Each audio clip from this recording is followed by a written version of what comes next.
Yo, what is up, guys? So it's the owner of Anarchy RSPS here, and we have bad news, but we also have good news for this video. So the bad news is that I got like scammed, and not only regular scammed, guys, I got like super scammed because I sent in like personal information, and with the personal information, they can actually like make bank accounts and take out loans in your name. And I was thinking, I'm like, I didn't actually send them any money, so I didn't actually get scammed. But turns out with all the personal information I gave them, that they can actually use that to, scam me again. So, anyways, what I want to say is the player count, though, for the last 2 days has been really good. And not only that, even before that, the player count was even better. So, very exciting. And I'm hoping that, I can make really good donation deals, guys. It's probably more important than ever if especially since I didn't get, that good job or whatever. So, guys, this is my job. So, if you guys want to make some good deals with me, then I will definitely try and help you out and get you like, free boxes, free effects, something like that. But someone actually wants to donate like 200 or more, and that's going to be pretty sick. So I'll help him out as well. But anyways, what I want to say, guys, is how this scam works. And actually, I'll go over some of the red flags that I noticed that I was like kind of pointing out in my last few videos. So the guy seemed very professional, and like it wasn't actually that different from the last job that I got. Like they kind of talk to you through chat, and then they connect with you. This time they connected with me on Hangout. Last time they connected with me on like WhatsApp or whatever. And yeah, anyways, so they did not do an in-person interview, or like they didn't even do like a video interview. They just had me fill out a Word document this time, and that is definitely a red flag, I think. And also, they had two of the same questions on the Word document as well. That's kind of a red flag as well. And another red flag is I actually never applied to this company. I just, thought that I might have applied and forgot to write it down. But no, it turns out I never actually applied for this position at their company. So that's another red flag right there. So that's a lot of red flags. But anyways, it turns out that they eventually asked for my driver's license photo, and I actually gave that up without like even thinking that it could be used against me. But like I was saying at the beginning of the video, you can actually have your license used to open up bank accounts in your name, as well as if they have your license, then they might be able to take loans out in your name. So that's why I had to go actually to the credit unions or whatever. So for example, Equifax, and then I put like a fraud alert in, and also I froze my credit account or whatever. So now I think they're probably going to need more than just my driver's license to be able to get out loans or open up bank accounts. So I should be safe now. But I thought since I didn't actually send them any money that I was going to be safe. But no, it turns out if they have like your license, and especially if they have your social security number or something, then yeah, you can definitely get money stolen from you like that. But anyways, so the end of the story is kind of like they told me to print out a check. And so I printed out this check and I sent it to my bank. And the interesting thing is like it was 8 p.m., 9 p.m. at night, and the guy is still sitting there like trying to get me to deposit the check. I'm like, isn't this like outside your work hours, bro? And he's like, no, dude, you gotta like submit the check tonight. It's super important that you do it right now. And I'm like, okay. So I submit the check, and it turns out I tried submitting like $7,000 check to my bank. And the interesting thing is that was way too much. I guess they can only do a maximum of 5,000. So I told him about that. I'm like, bro, I can't do 7,000. I can only do 5,000. So it's almost like he photoshopped the check to change the number from like 7,000 to 5,000. And the reason they're sending me so much money is they want me to buy like crazy stuff, guys. They wanted a MacBook. They wanted an iMac, like a Mac PC. They wanted like an iPad. They wanted a gaming chair, a headset, like everything, dude. So anyways, it's crazy what they were trying to like, get me to buy. I'm like, is this all worth 7,000? But anyways, yeah, so they were trying to get me to buy from a crazy vendor or something, and the dude is like saying, okay, so basically the next day the check actually didn't go through, and I sent him that image. I'm like, dude, the check didn't go through. Like, what's going on? It says that the check is on hold or whatever. And then the scammer guy, he's like, what the heck? He's like, he actually says, this is ridiculous. And then what he says is, he's like, you're going to have to send me $2,000. And the reason is, he's like, well, you have a meeting in 2 days. We need you to give me that money like immediately so we can send you the equipment as soon as possible so that we can get you set up in meetings or whatever. And I'm like, dude, I don't know if you know it, but I've already got a laptop and my laptop's pretty nice.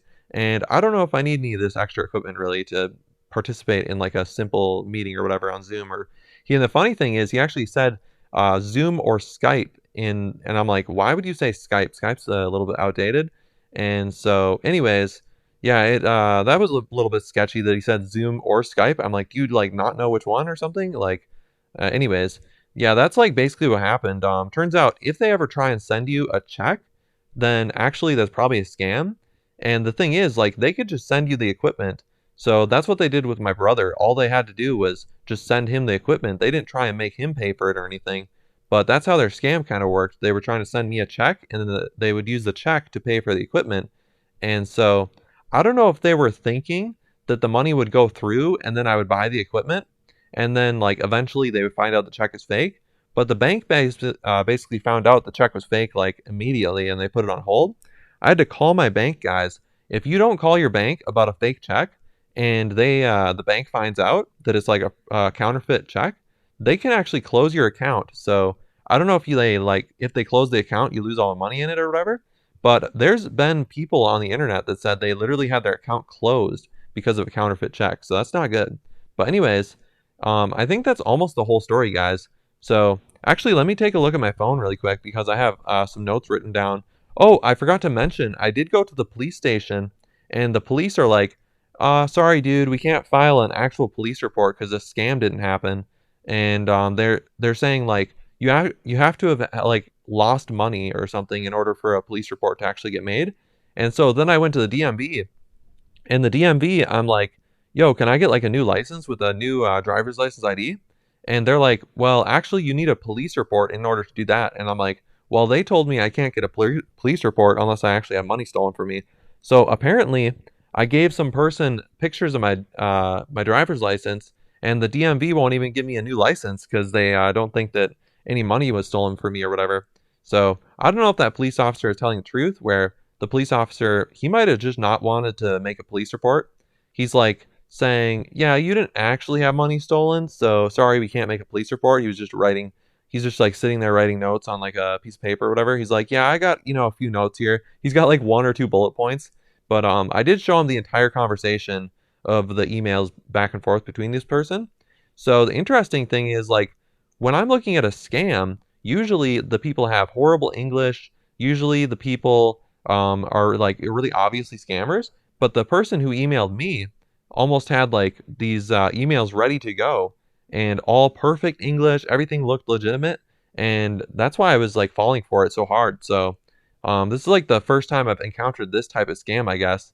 But yeah, it was crazy that they got my email. They knew like what kind of job that I was searching for. But I guess if you looked at my LinkedIn or whatever, and that you looked at my full name or whatever, then you'd almost be able to tell just all from that information, like, what kind of position I have. But it's interesting. They got my full name and they also got my email address. So it's like whenever I'm applying to actual jobs, it's like the actual jobs are like leaking my information. Or maybe I'm applying to certain jobs that are like fake listings or something that are actually scams. And I don't know, all these scammers are all of a sudden getting my phone number, they're getting my first name and my last name, my email. I gave this scammer like my home address. So, but actually, I gave him my license as well, which actually a license has your home address and it also has your birthday. So it's kind of scary that a scammer can get all that from a license. But yeah, this is kind of a long story because it's like a pretty complex scam or whatever. But let me take a look if I missed anything. So it says right here, he even had a real website made with a real LinkedIn for his fake scam or whatever. And then, so I mentioned that it was like, yeah, $7,000 worth of equipment. That's a lot. He had me like trying to print this thing at like basically nighttime. And then he starts messaging me like as soon as I wake up as well. I'm like, Jesus Christ, bro. So yeah, he's messaging me in the morning, and then yeah, I think that, oh, another thing is the police. I went to the police station and the police windows are so thick that actually it was actually hard to talk to the person behind all the police glass or whatever. Like it must be bulletproof glass. That glass almost looked like an inch thick or something. So that's pretty crazy. But yeah. Okay. So I went over everything. Hopefully this story was kind of entertaining. But anyways, that's gonna do it for today's video, guys. Hopefully you guys enjoy. Definitely new updates coming soon. And I'm gonna eat some burritos though, really quick, and hopefully we can get some good donation deals. And yeah, I might make a video tomorrow about like how this last month has been really bad because not only have I been like almost scammed this month, or well, basically I got scammed. I lost my job. This girl canceled a date on me, and what else? Like, yeah, a bunch of bad things have happened, and then I've been called some like horrible things as well. But yeah, lots of bad things happening this month. But I'm gonna keep like applying for jobs and stuff, and hopefully, we get good donations because it looks like this is kind of my job now. So, anyways, peace out, guys.